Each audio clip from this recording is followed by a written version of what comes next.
Present continuous tense. Present continuous tense ಯಾಕೆ ಬಳಸಬೇಕು? Present ಅಂದ್ರೆ ಈಗ, ಕಂಟಿನ್ಯೂಯಸ್ ಅಂದ್ರೆ ವರ್ಕ್ ನಡೀತಾ ಇರುತ್ತೆ. ಉದಾಹರಣೆಗೆ, ಐ ಆಮ್ ಟೀಚಿಂಗ್, ನಾನು ಪಾಠ ಮಾಡ್ತಾ ಇದ್ದೀನಿ. You are listening, correct? The fan is running. That means ಮಾತನಾಡುವ ವೇಳೆಗೆ ವರ್ಕ್ ಏನಾಗ್ತಾ ಇದೆ? ನಡೀತಾ ಇದೆ. ಇದನ್ನ ನಾವು ಪ್ರೆಸೆಂಟ್ ಕಂಟಿನ್ಯೂಯಸ್ ನಲ್ಲಿ ಬಳಸಲಾಗುತ್ತದೆ. ಒನ್ಸ್ ಅಪಾನ್ ಎ ಟೈಮ್ ಬ್ರಿಟಿಷ್ನವರು ನಮಗೆ ಇಂಗ್ಲಿಷ್ ಕಲ್ಸಕ್ ಬಂದಾಗ ಸ್ಟಾರ್ಟಿಂಗು ಏನು ಇವ್ರಿಗೆ ಬಹಳ ಇಂಪಾರ್ಟೆಂಟ್ ಅವಶ್ಯಕತೆ ಇದೆ ಇಂಗ್ಲಿಷು ಅಂತ ಅವ್ರೇನು ಕಲ್ಸಕ್ ಹೋಗ್ಲಿಲ್ಲ. ಅವರು ಅಪಾಯಿಂಟ್ ಆಗಿರುವಂತಹ ಈ ಸೋಲ್ಜರ್ಸ್ ಇದಾರಲ್ಲ, ಇಂಡಿಯನ್ ಸೋಲ್ಜರ್ಸ್ ಬಹಳ ಜನ ಇದ್ರು ಎಲ್ಲಿ, ಬ್ರಿಟಿಷ್ ಆರ್ಮಿನಲ್ಲಿ. ಆಗ ಏನ್ ಮಾಡಿದ್ರು, ಅವ್ರಿಗೆ ಇಂಗ್ಲಿಷ್ ಕಲಿಸ್ಬೇಕಾಯ್ತು. ಯಾಕೆಂದ್ರೆ ಇವ್ರು ಹೇಳಿದ್ರೆ ಅವ್ರೇನೋ ಅರ್ಥ ಮಾಡ್ಕೊಳ್ಳೋದು. ಹಾಗಾಗಿ ಅವರಿಗೆ ಇಂಗ್ಲಿಷ್ ಕಲಿಸ್ಬೇಕಾಗಿತ್ತು. ಅದಕ್ಕೆ ಅವರು ಫಾರ್ಮುಲಾಗಳನ್ನು ಹಾಕಿ ಕಲಿಸಿದ್ರು. ಅದು ಒಂದು ಮೆಥಡಾಲಜಿ. ಈಗ ನಾನು ಆ ಫಾರ್ಮುಲಾಗಳ ಮೂಲಕನೂ ಹೇಳ್ತಾ ಇದ್ದೇನೆ. ಏನು ಸಬ್ಜೆಕ್ಟು, ಮೇನ್ ವರ್ಬು, ಆಬ್ಜೆಕ್ಟು ಅಂತ ಏನು ಹೇಳ್ತೀನೋ ಅದು ಫಾರ್ಮುಲಾ. ಅರ್ಥ ಆಗುತ್ತಾ? ಎಸ್. ಏನು ಪ್ರೆಸೆಂಟ್ ಕಂಟಿನ್ಯೂಯಸ್ಗೆ ಏನ್ ಫಾರ್ಮುಲಾ ಇರಬೇಕು ಅಂದ್ರೆ ಏನಿದು? This is subject and next to be form. What is this? To be. ಇಲ್ಲಿ ಬರ್ತಿದ್ದೀನಿ ನೋಡಿ, ಟು ಬಿ ಫಾರ್ಮ್ ಕಾಣಿಸ್ತಾ ಇದೆಯಾ? To be form. Next main verb. Next ING form. ING form. Next object. ಇದು ಒಂದು ಪ್ರೆಸೆಂಟ್ ಕಂಟಿನ್ಯೂಯಸ್ ಅಂದ್ರೆ ಈ formula ಇರಬೇಕು. Accordingly we have to do. ಏನು? Subject, to be form, main verb, in form, object. ಇದೆಲ್ಲ ಇದ್ರೆ ಅದು ಸೆಂಟೆನ್ಸ್ ಮಾಡಕ್ ಬರುತ್ತೆ. ಹೇಗೆ? ನಿಮಗೆ ಸಬ್ಜೆಕ್ಟ್ ಅಂದ್ರೆ ಆಲ್ರೆಡಿ ಗೊತ್ತಿದೆ, ಡೂಯರ್ ಆಫ್ ಎನ್ ಆಕ್ಷನ್, ಕೆಲಸವನ್ನ ಮಾಡುವ ವ್ಯಕ್ತಿ. ಉದಾಹರಣೆಗೆ ಹರೀಶ್. ಹರೀಶ್ ಏನ್ ಮಾಡ್ತಾ ಇದ್ದಾನೆ? ಹೀಸ್ ಏನ್ ಮಾಡ್ತಾ ಇದ್ದಾನೆ? Is break. ಬ್ರೇಕ್ ಬ್ರೇಕ್ ಅಂದ್ರೆ ಮುರಿತಾ ಇದ್ದಾನೆ. That is action. Subject. To be form ಇಲ್ಲಿದೆ, ಪರಿಚಯ ಆಯ್ತಾ? Subject Harish, to be form already ಕೊಟ್ಟಿದ್ದೀನಿ. ಮೇನ್ ವರ್ಬ್ ಅಂದ್ರೆ ಆಕ್ಷನ್ ವರ್ಬ್. ಹೊಡೆಯೋದು, ತಿವಿಯೋದು, kicking, hitting, breaking, teaching, running, ಇವೆಲ್ಲ action. That is called main verb.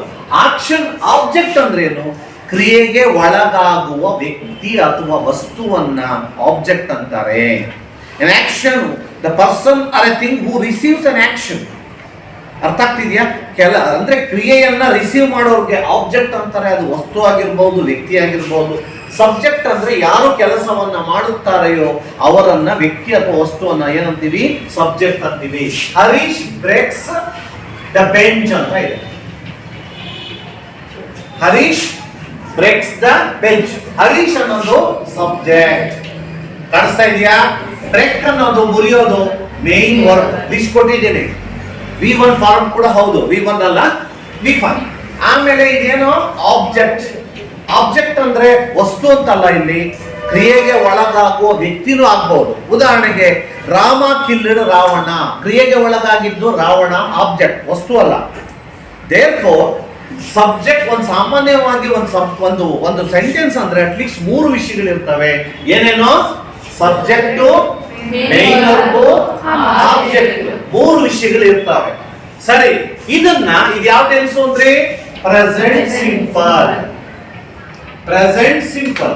ಈಗ ನಿಮಗೆ ಎಕ್ಸಾಮಿಗೆ ಕೊಟ್ಟಿದ್ದಾರೆ ಏನಂತ? Change present simple into present continuous. Present continuous ಗೆ ಚೇಂಜ್ ಮಾಡಿ ಅಂತ ಕೊಟ್ಟಿದ್ದಾರೆ. ಏನ್ ಮಾಡಬೇಕು? ಫಾರ್ಮುಲಾ ನಾನು ಆಲ್ರೆಡಿ ಕೊಟ್ಟಿದ್ದೀನಿ. ನೀವೇ ಹೇಳ್ಕೊಡ್ತೀರಲ್ವಾ ಹೇಗೆ ಮಾಡಬೇಕು ಅಂತ. ಹರೀಶ್ ತಗೋಣ ಸಬ್ಜೆಕ್ಟ್. ಓಕೆ, ಹರೀಶ್ ಆಯ್ತು, ಸಬ್ಜೆಕ್ಟ್ ಕೆಲಸ ಆಯ್ತು. ಟು ಬಿ ಫಾರ್ಮ್ ಹರೀಶ್ ಅಂದ್ರೆ ಹರೀಶ ಹುಡ್ಕಕ್ ಬರಲ್ಲ ಇಲ್ಲಿ. ಹರೀಶ್ ಬದಲಿಗೆ ಏನ್ ಮಾಡ್ಬೇಕು? ಈ. ಹರೀಶ್ ಅಂದ್ರೆ ಎಲ್ಲಿ ಬರ್ತಾನೆ? ಇಲ್ಲಿದೆ ನೋಡಿ. ಹರೀಶ್ಗೆ ಪ್ರೆಸೆಂಟ್ ಅಲ್ಲಿ ಇದು ಆಕ್ಚುಲಿ ನಮಗೆ ಬೇಡ ಸದ್ಯಕ್ಕೆ. ಈಗ ಟು ಬಿ ಫಾರ್ಮ್ ಪ್ರೆಸೆಂಟ್ ಮಾಡ್ತಾ ಇರೋದ್ರಿಂದ ಕೇವಲ ಪ್ರೆಸೆಂಟ್ ಅಲ್ಲೇ ನೋಡೋಣ. ಸೊ ಹರೀಶ್ಗೆ ಏನ್ ಬರುತ್ತೆ?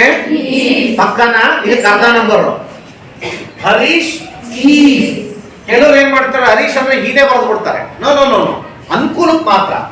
ಹರೀಶ್ ಈಸ್. ಬ್ರೇಕ್ ಅಂತ ಇದ್ರೆ ಏನಂತೆ? ಮೇನ್ ವರ್ಬ್ ಏನಂತೆ? ಬ್ರೇಕ್. ಬ್ರೆಕ್ಸೆ ಬರೆಯೋಣ. ಆದ್ರೆ ಹಿಂಗ್ ಹಾಕೋದಾದ್ರೆ ವೆರಿ ವೆರಿ ಇಂಪಾರ್ಟೆಂಟ್. ಹಿಂಗ್ ಹಾಕೋದಾದ್ರೆ ಮೂಲ ಪದಕ್ಕೆ ಹಿಂಗ್ ಹಾಕಬೇಕು, ಬಹಳ ಇಂಪಾರ್ಟೆಂಟ್. ಸಪೋಸ್ ಇಲ್ಲಿ ಗೋಸ್ ಇದ್ರೆ ಗೋಸಿಂಗ್ ಮಾಡದ ಇಲ್ಲ, ಏನ್ ಮಾಡ್ಬೇಕು? ಮೂಲ ಪದ V1 ಫಾರ್ಮ್ಗೆನೆ ಹಿಂಗ್ ಹಾಕ್ಬೇಕು. ಉದಾಹರಣೆಗೆ ಅಟೆಂಡ್ಸ್ ಅಂತ ಇದೆ, ಅಟೆಂಡ್ಸ್ ಅಂದಿಂಗ್, ಅಟೆಂಡ್ಸ್ ಹಿಂಗ್ ಅಂತ ಮಾಡ್ತೀರಾ, ಅಟೆಂಡ್ ಹಿಂಗ್. ಸೊ V1 ಫಾರ್ಮಿಗೆ ಹಿಂಗ್ ಹಾಕ್ಬೇಕು. ಹಾಗಾಗಿ ಬ್ರೆಕ್ಸ್ ಅಲ್ಲ, ಬ್ರೇಕಿಂಗ್. ಆಮೇಲೆ ಆಬ್ಜೆಕ್ಟ್ ಏನು? The bench. ಇನ್ನೊಂದ್ಸತಿ ಹೇಳ, ಒಂದ್ ಸೆಕೆಂಡ್ ನೋಡಿ. ಸಬ್ಜೆಕ್ಟ್ ಬೇಕಾಗಿತ್ತು, ಹರೀಶ್ ಸಬ್ಜೆಕ್ಟ್ ಕೊಟ್ಟಿದ್ದಾರೆ, ಬರ್ತಿದ್ದೀನಿ ಸರಿ. ಟು ಬಿ ಫಾರ್ಮ್ ಬೇಕು. ನೆಕ್ಸ್ಟ್ ಟು ಬಿ ಫಾರ್ಮ್ ಹರೀಶ್ಗೆ ಈಸ್ ಬರುತ್ತೆ. ನೆಕ್ಸ್ಟ್ ಮೇನ್ ವರ್ಬ್ ಏನು? ಬ್ರೆಕ್ಕು, ಬ್ರೆಕ್ಕು.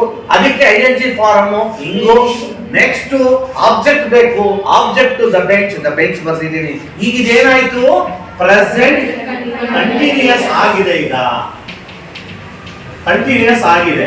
ಈಗ ಇದನ್ನ ಕ್ವಶನ್ ನೆಗೆಟಿವ್ ಮಾಡೋಣ. Simple, very simple. Helping verb ಇದೆಯಾ? ಇದ್ರೆ ತಗೊಳ್ಳೋದು. ಅವಾಗ್ಲೇ ಇಲ್ಲದಕ್ಕೆ ಡೂ ಫಾರ್ಮ್ ತಗೊಂಡಿದ್ದು. ಈಗ ಈಸ್ ಹರೀಶ್, ಯಾಕೆಂದ್ರೆ ಎಚ್ ಕ್ಯಾಪಿಟಲ್ ಹರೀಶ್ ಅನ್ನೋದು ವ್ಯಕ್ತಿಯ ಹೆಸರು. ಈಸ್ ಹರೀಶ್ ಬ್ರೇಕಿಂಗ್ ಅಲ್ವಾ? Breaking the bench. ಏನಾಯ್ತು? ಕ್ವಶನ್ ಆಯ್ತು. ನೆಗೆಟಿವ್ ಇದ್ರ ಪಕ್ಕ ನಾಟ್ ಹಾಕ್ಬಿಟ್ರಾಯ್ತು. Harish is not breaking the bench. So ಹಾಗಾಗಿ ಏನಾಯ್ತು? ನೆಗೆಟಿವ್ ಆಯ್ತು. ಅರ್ಥ ಆಯ್ತಾ? ಸೊ ಕ್ವಶನ್ ಮಾಡೋದಾದ್ರೆ ಈಸಿ. ಹೆಲ್ಪಿಂಗ್ ವರ್ಬ್ ಇರುತ್ತೆ, ಫಸ್ಟ್ ಇಂದ ತಗೊಂಡ್ಬಿಟ್ರೆ ಕ್ವಶನ್ ಆಯ್ತು.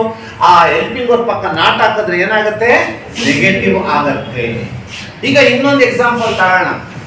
ಒಂದು ಎಕ್ಸಾಂಪಲ್ ಏನು? I write the exam. ನಾನು ಆ ಪರೀಕ್ಷೆ ಬರೀತೀನಿ. ಹೇಳ್ಕೊಡ್ತೀರಲ್ವಾ? ಸೊ ಇದು ವರ್ಬ್, ಸಬ್ಜೆಕ್ಟ್ ವರ್ಬ್ ಆಬ್ಜೆಕ್ಟ್. ಹೇಳ್ಕೊಡ್ತೀರಲ್ವಾ? ಐ ಅಂದ್ರೆ ಐ ಆಯ್ತು. ಐಗೆ ಏನ್ ಬರುತ್ತೆ? I am. ರೈಟ್ ಇದೆ, ರೈಟಿಂಗ್.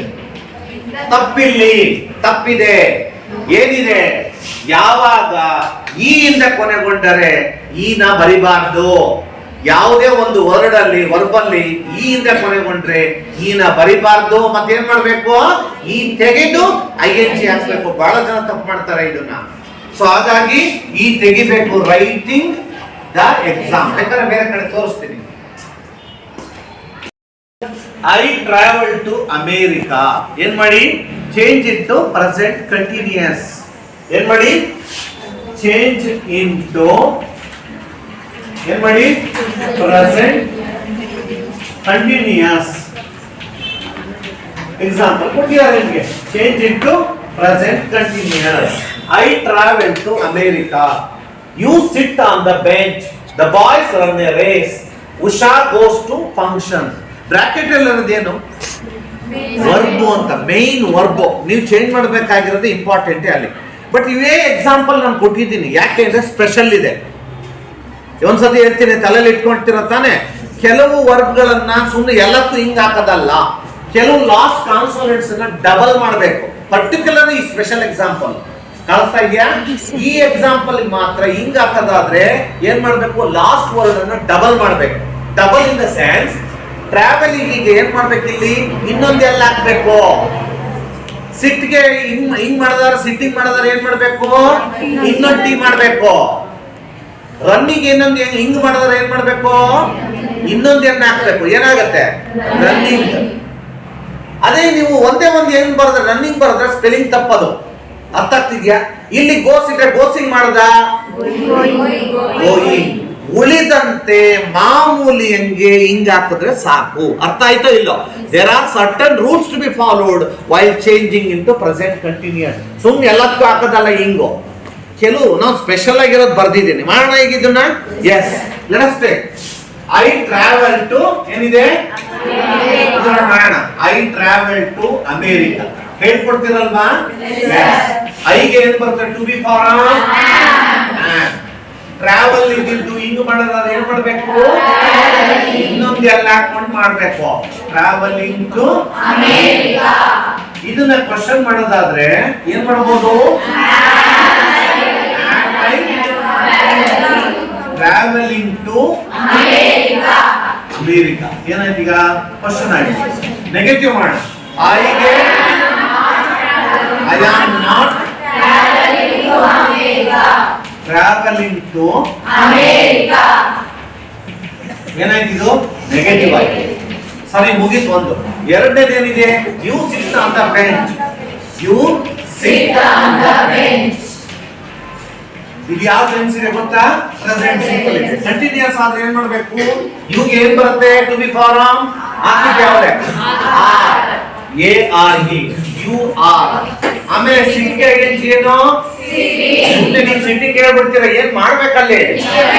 ಡಬಲ್ ಟಿ ಮಾಡ್ಬೇಕು. Sitting on the bench. ಏನಾಯ್ತು ಇದು? ಪ್ರೆಸೆಂಟ್ ಕಂಟಿನ್ಯೂಸ್ ಆಯ್ತು. Original sentence. ಇದು question. Are you sitting on the bench. ಏನಾಯ್ತು? ಕ್ವಶನ್ ಆಯ್ತು. Negative. You are sitting on the bench. ಅರ್ಥ ಆಯ್ತಾ? ಯಾವುದೇ ವರ್ಡ್ ರೈಟ್ ಅಂದ್ರೆ ಯಾವುದೇ ವರ್ಡ್ ಈ ಇಂದ ಕೊನೆಗೊಂಡರೆ ಏನ್ ಮಾಡ್ಬೇಕು ಅಂತ ಹೇಳಿದೀನಿ? ಈ ತೆಗೆದು ಅದೇ ಮ್ಯಾರಿ ಅಂತ ಇದೆ, MARY. ಮ್ಯಾರಿ ಅಂತ ಇದ್ರೆ ಏನ್ ಮಾಡ್ಬೇಕು? ವೈ ತೆಗೆದು ಐಎನ್ಜಿ ಮಾಡ್ಬೇಕಾ? ಇಲ್ಲ. ಹೇಗಿದೆಯೋ ಮ್ಯಾರಿಯಿಂಗ್ ಹೆಂಗಿದೆಯೋ ಹಾಗೆ ಮಾಡ್ಬೇಕು. ಉಳಿದಂತೆ ಪ್ಲೇ ಇದ್ರೆ ಪ್ಲೇಯಿಂಗ್. ಅರ್ಥ ಆಗ್ತಿದ್ಯಾ? ನಾನು ಹೇಳಿರೋ ಸ್ಪೆಷಲ್ ಮಾತ್ರ ಯಾವ ವರ್ಡ್ ಈ ಇಂದ ಕೊನೆಗೊಂಡರೆ ಈ ತೆಗೆದು ಐಎನ್ಜಿ ಸೇರಿಸಬೇಕು, ಅಥವಾ ಎನ್ ಅಂದ್ರೆ ರನ್ ಇದ್ರೆ ಡಬಲ್ ಎನ್ ಹಾಕ್ಬೇಕು ಲಾಸ್ಟ್ ವರ್ಡ್. ಸಿಟ್ ಗೆ ಇನ್ನೊಂದು ಟಿ ಹಾಕ್ಬೇಕು, ಟ್ರಾವೆಲ್ ಗೆ ಇನ್ನೊಂದು ಎಲ್ ಹಾಕ್ಬೇಕು. ಅರ್ಥ ಆಯ್ತಾ? ಸೊ ಈ ತರ ಪ್ರೆಸೆಂಟ್ ಕಂಟಿನ್ಯೂಸ್ ಬಳಸ್ತೀವಿ. ಇದನ್ನ ಬಳಸೋದು ಯಾಕೆ ಅಂದ್ರೆ ಒಂದು ವರ್ಕ್ ಆಗ ನಡೀತಾ ಇರ್ಬೇಕು. ಉದಾಹರಣೆಗೆ ನಾನು I am teaching, you are listening. ಮಾತನಾಡುವ ವೇಳೆಗೆ ಕೆಲಸ ನಡೀತಾ ಇದೆ. The fan is running.